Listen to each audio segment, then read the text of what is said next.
Savage X Revenge. I always thought I was one lucky son of a gun. Mark Thompson, 42, lead architect at a top design firm in Manhattan. Had a penthouse overlooking Central Park, a solid career and a beautiful, smart wife. Sarah, 38, a talented lawyer who consistently made me feel like the luckiest man alive. We'd been together for 10 years, married for 7. Everything seemed perfect. But life, as they say, has a funny way of ripping apart the illusions you've worked so hard to build. And I, Mark Thompson, was about to face a storm I never saw coming. The first signs were subtle, almost unnoticeable. 2 years ago, Sarah started a new job at a bigger law firm, with some seriously appealing promotion opportunities. I supported her all the way. Sarah's career was always important to me. I was proud of what she accomplished, her brains, her sharpness, and her ambition. At first, Sarah would occasionally mention her new coworkers. There was one she particularly disliked, a guy named David. A smug jerk, Sarah would often say, always trying to take credit for other people's work. I remember chuckling and telling her not to sweat it, that guys like that always get exposed sooner or later. But gradually Sarah's attitude changed. She stopped complaining about David. In fact, she stopped mentioning him altogether. I didn't think much of it, too busy with my own projects. Being an architect in New York City demands serious focus and a killer schedule. However, a few months back I started noticing some odd stuff. Sarah became attached to her phone like never before. She was texting constantly, even when we were having dinner or watching a movie together. Whenever I got close, she'd quickly shut off the screen or hide the phone. "Who are you texting?" I asked casually one evening. "Oh, just a coworker," Sarah replied, her voice a little shaky. "We're discussing a case." I nodded, but a nagging feeling started to creep in. Sarah had never kept anything from me before. We always shared everything from big successes to minor annoyances. Sarah's evenings and weekends, previously spent with me, became occupied with work-related events and hangouts with friends. She started going on business trips more often to cities I'd never even heard of. I tried not to overthink it. I trusted Sarah. I loved her. I didn't want to suspect her, but the signs just kept getting clearer. Sarah's affection towards me faded, replaced with polite indifference. She stopped hugging me before bed, stopped kissing me each morning before work. "What's wrong with you?" I asked one night as Sarah lay next to me in bed, staring at the ceiling. "You seem unhappy." "I'm fine," Sarah replied, her voice dry. "Just a little tired." I knew she was lying. But I didn't want to push her. I hoped things would work out, that this was just a rough patch in our lives. But then something happened that I couldn't ignore. Sarah was packing for a business trip to Miami. She told me she needed to meet with an important client and would be there for a few days. I helped her pack, and as I was folding a shirt into the suitcase, I saw something that made my heart stop. It was a bright red, seriously skimpy bikini. It was more revealing than anything Sarah had ever worn before. I raised an eyebrow. "What are you bringing this for?" I asked, trying to keep my voice calm. Sarah glanced at the bikini and shrugged. "Oh, I ordered it online, but I don't think it's appropriate to wear to work. Just tossed it in the suitcase, I guess." Something about the way she said it felt off. I knew she was lying. Sarah never bought stuff like this. Besides, I was pretty sure I hadn't seen any packages like that delivered to the house recently. And if she really thought it was inappropriate, why was she bringing it at all? That night I couldn't sleep. The suspicions inside me were stronger than ever. I couldn't keep ignoring the signs. I needed to know the truth. Throughout our marriage, I had never snooped through Sarah's things. I always respected her privacy. But this time things were different. This wasn't just a minor squabble or a misunderstanding. This was my life, my marriage, my happiness. When Sarah left for Miami, I decided to act. I waited until she was out of the house, and then I started searching her things. I started with Sarah's work bag. I turned everything upside down, looking for any sign that could help me answer my doubts. I found old bills, sticky notes, a few pencils, and some other odds and ends. But then I found something that made my heart freeze. It was a letterhead with the logo of a fancy hotel in Miami. On the paper was a caricature drawing of Sarah, drawn in a playful and flirty way. But what really shocked me was a sticky note written in Sarah's handwriting. On it was the address of a male coworker's house. I stared at the sticky note, my mind racing. Every suspicion, every worry, every nagging feeling turned into a painful truth. Sarah was having an affair. I needed more evidence. I searched Sarah's dresser drawers looking for photos, letters, anything that could tell me more about her relationship with this man. I found a few pictures of Sarah and her coworker, but they were just group photos from company events. Nothing special. But then I found a journal. I knew I shouldn't read it, but I couldn't resist. I opened the journal and started reading. The first pages were filled with Sarah's notes about work, her thoughts on cases, and her coworkers. But as I flipped through to the more recent pages, I started reading about a man. Sarah didn't name the man, but I knew who it was. She wrote about how she felt when she was with him, how he made her laugh, how he understood her better than anyone else. "He makes me feel young again," Sarah wrote in one passage. "He makes me feel desired." I read those words and my heart broke. Sarah, the woman I loved, was in love with another man. I closed the journal and put it down on the table. I couldn't read any more. I had seen enough. I needed to confront Sarah. I needed to know the truth. But I didn't want to confront her over the phone. I wanted to look her in the eyes when she told me the truth. I decided to wait until Sarah returned from Miami. While waiting, I continued gathering evidence. I checked our bank statements and found multiple instances where Sarah had claimed to be at work but was actually dining at various restaurants around the city. I also found that she had bought plane tickets to Miami for herself and someone else. It felt like someone was punching me in the gut every time I found a new piece of evidence. I felt like I was slowly dying. I was also experienced in this area. Before becoming an architect, I had worked as a private investigator for a few years. I had learned a lot about how people hide the truth and how to find it. I had used those skills to help friends and family in the past, but I never thought I would have to use them on myself. I knew that I needed irrefutable evidence to confront Sarah. I didn't want her to be able to deny anything. I wanted her to tell the truth. I decided to install a GPS tracking device on Sarah's car. I knew that it might be illegal, but I didn't care. I needed to know the truth no matter the cost. The car was in my name, so legally I had the right to do it. When Sarah returned from Miami, she was cheerful and caring as if nothing had happened. She hugged me and kissed me and asked me about my work. I tried to act normal, but inside I was seething. I wanted to scream at her, ask her why she had lied to me. But I knew that I needed to be patient. I needed to wait for the right moment. One Sunday morning, Sarah told me that she needed to go to a coffee shop to work. She said that she would run some errands afterwards and would be home in the afternoon. I nodded and wished her a good day. But when she left, I knew that this was my chance. I waited until Sarah was out of the house and then I checked the GPS tracking device. I saw that she was driving towards a coffee shop in downtown. I decided to follow her. I wanted to see what she was really doing. When I got to the coffee shop, I saw Sarah's car parked outside. I parked in a hidden spot and watched. I waited for about an hour, but Sarah didn't leave the coffee shop. I began to suspect that I had made a mistake. Maybe she really was working. But then I saw something that made me change my mind. Sarah came out of the coffee shop, but she didn't head towards her car. Instead, she walked towards a man who was waiting for her. I recognized the man immediately. It was David, Sarah's coworker. Sarah and David hugged each other and then they started walking together. They walked towards a hotel nearby. I followed them, my heart breaking. I couldn't believe my eyes. Sarah was having an affair right in front of me.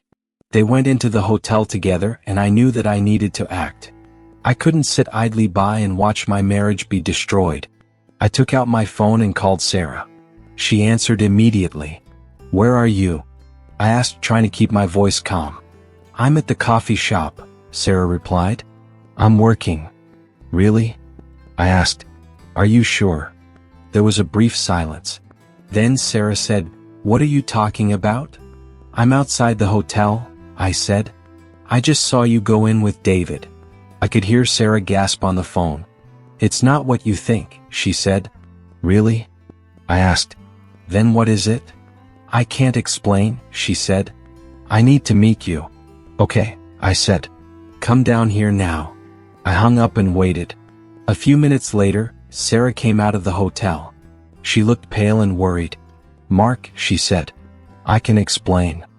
"Then explain," I said. "Tell me the truth." I knew that my life would never be the same. I remember the day Sarah confessed as if it were yesterday. Everything that happened afterward felt like slow motion. I remember every little detail, from the way she furrowed her brow when she lied, to the faint scent of her perfume. Everything was like a knife to my heart, a mental torture that I can never forget. But amidst the rubble of our shattered marriage, I found a new strength, a determination not to be a victim. I wasn't going to let this betrayal define me. I would get up, dust myself off, and build a new life, a better life. I knew the road ahead wouldn't be easy, but I was ready for it. I would get revenge, not by stooping low but by rising stronger than ever, by proving to Sarah that she was wrong to underestimate me.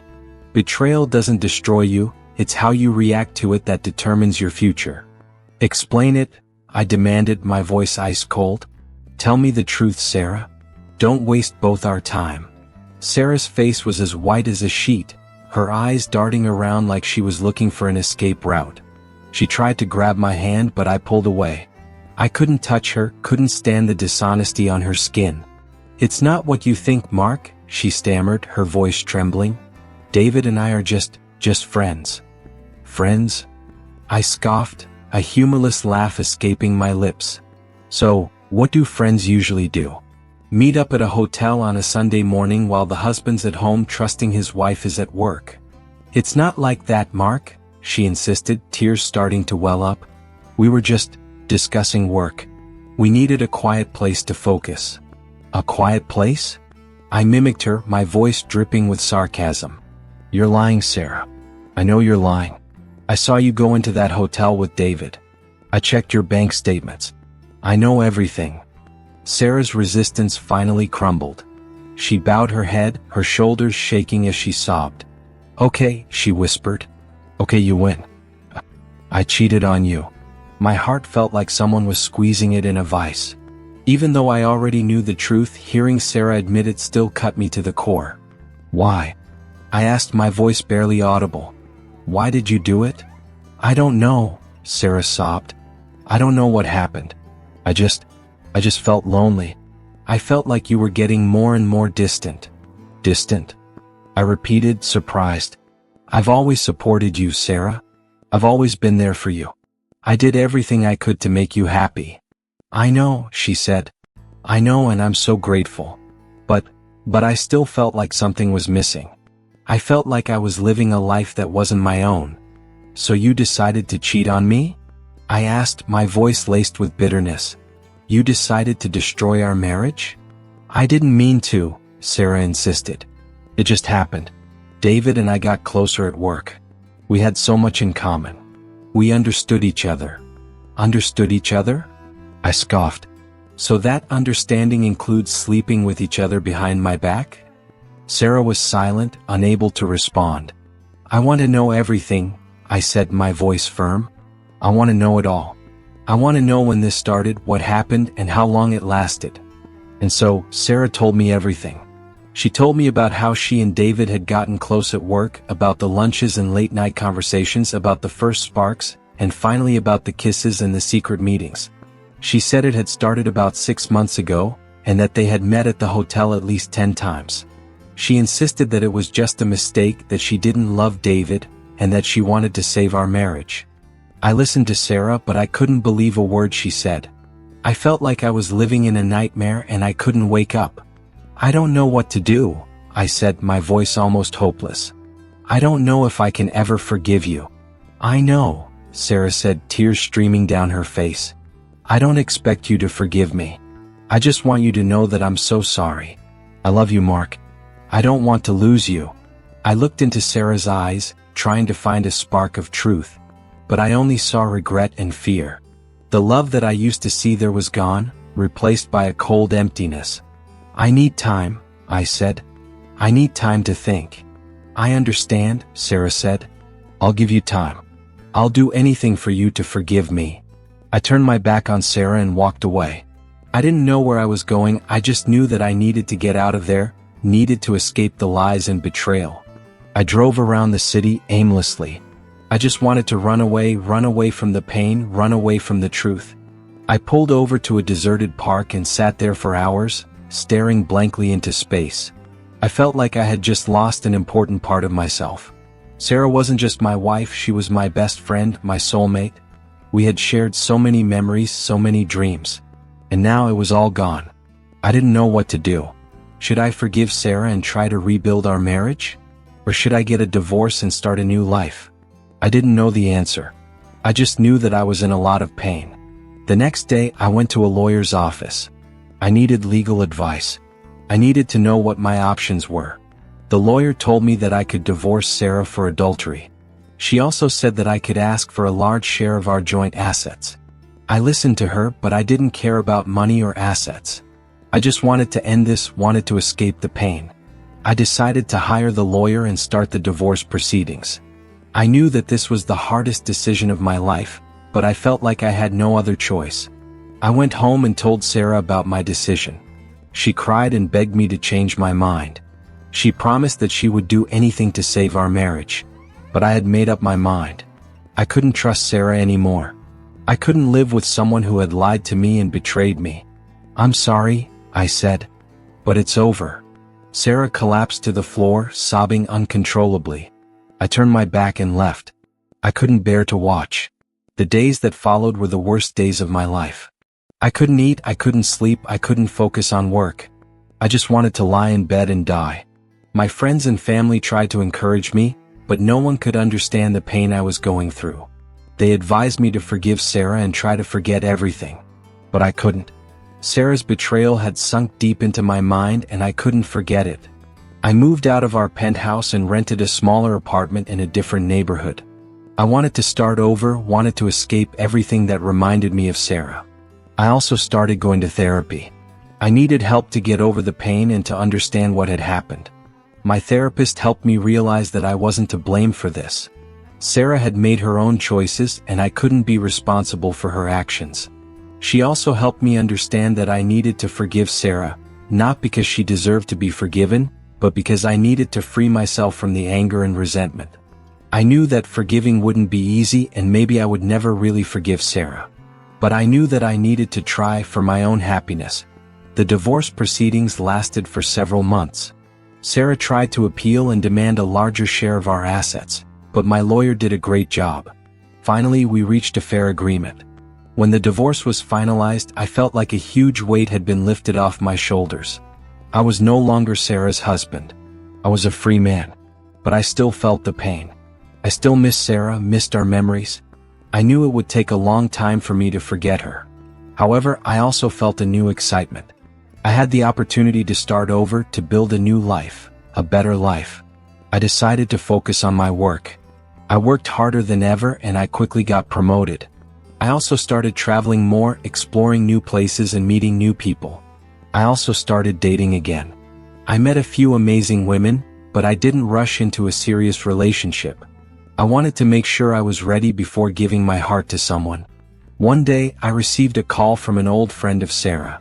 She said that Sarah was having a hard time. She had lost her job, she was drinking too much, and she was very lonely. I felt sorry for Sarah, but I couldn't help her. I had moved on with my life and I didn't want to go back to the past. "I'm sorry," I said, "but I can't do anything. She did this to herself." Sarah's friend sighed. "I understand," she said. "I just hope she'll be okay." I hung up and wondered if I had done the right thing. Maybe I should help Sarah, even if she didn't deserve it. But then I realized that I couldn't save her. She had to save herself. I had done everything I could to help her in the past, but she had refused my help. I couldn't live her life. I had to live my own. I continued moving on with my life. I focused on my work, on my friends, and on my happiness. And gradually the pain began to fade. I began to forget Sarah, and I began to believe that I could find happiness again. Forgiveness doesn't mean forgetting, it means choosing not to let the past control your future. Life with Emily was like a freaking dream. She brought me peace, joy, and unconditional love. We built a life together that I never thought I'd have. Emily wasn't just my wife, she was my soulmate, my partner in crime, and my endless source of inspiration. But the past still lingered, like a shadow lurking in the background. Sometimes I'd still dream about Sarah, a jumble of good memories and painful moments. I knew I couldn't completely erase her, but I also knew I couldn't let the past dictate my present. One afternoon while I was working in Emily's studio, my phone rang. I looked at the screen and saw an unfamiliar number. I hesitated a moment before deciding to answer. "Hello," I said. "Mark?" A familiar voice came on the line. It was Sarah. My heart skipped a beat. I didn't know what she wanted. We hadn't spoken since the divorce. "Sarah?" I asked, trying to keep my voice steady. "What do you want?" "I just wanted to talk to you," she said. "I know you probably don't want to hear from me, but I needed to tell you something."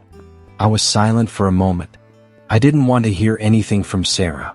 I wanted to forget her, to erase her from my life. But then, a part of me felt curious. I wanted to know why she was calling me after all this time. "Okay," I said. "What do you want to say?" "I'm sorry," Sarah said. "I'm sorry for everything I put you through. I know I hurt you so badly and I can never make up for what I did. But I want you to know that I'm so sorry." I listened to Sarah, but I didn't feel anything. I didn't love her anymore, I didn't hate her anymore. I just felt an emptiness. "You don't need to apologize," I said. "It's all in the past. I've forgiven you." "Really?" Sarah asked, her voice surprised. "You really forgive me?" "Yeah," I said. "I've forgiven you.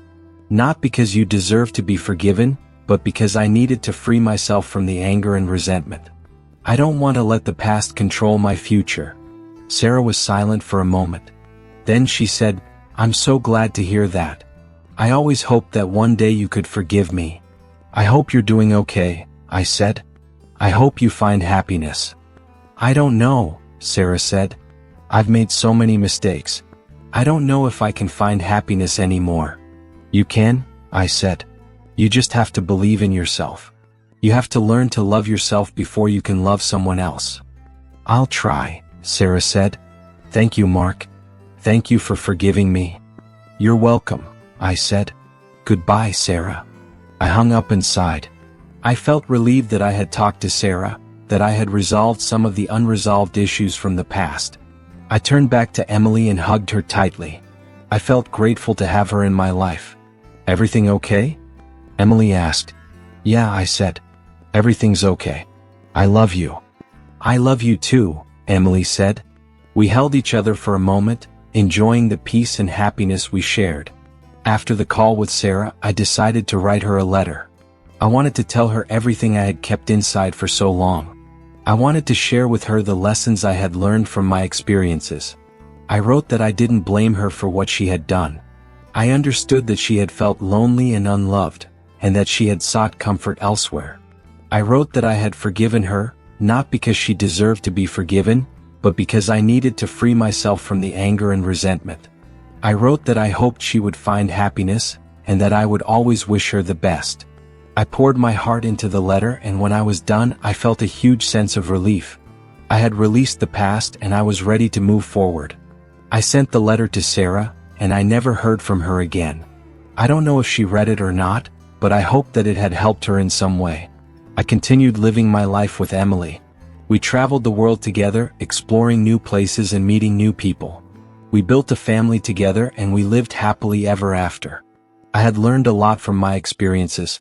I had learned that trust is the most important thing in a relationship, and that once it's been broken, it's hard to repair. I had learned that forgiveness is a process, not an event, and that it requires patience, understanding, and compassion. I had learned that the past doesn't define us, and that we have the power to choose how we react to what has happened.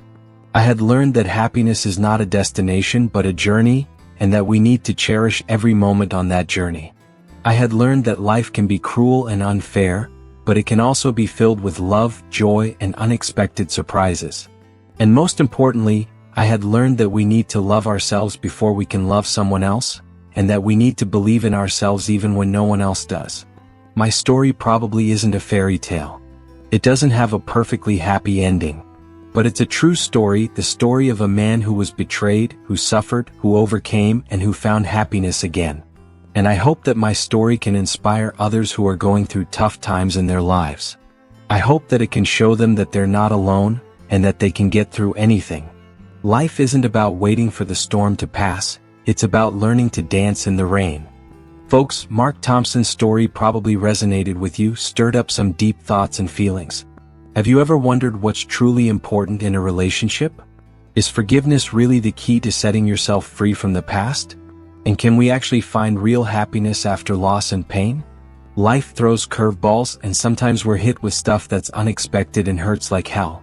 But what matters is that we don't lose hope, don't give up on ourselves. We gotta learn to deal with the hard times, learn to forgive, and learn to love.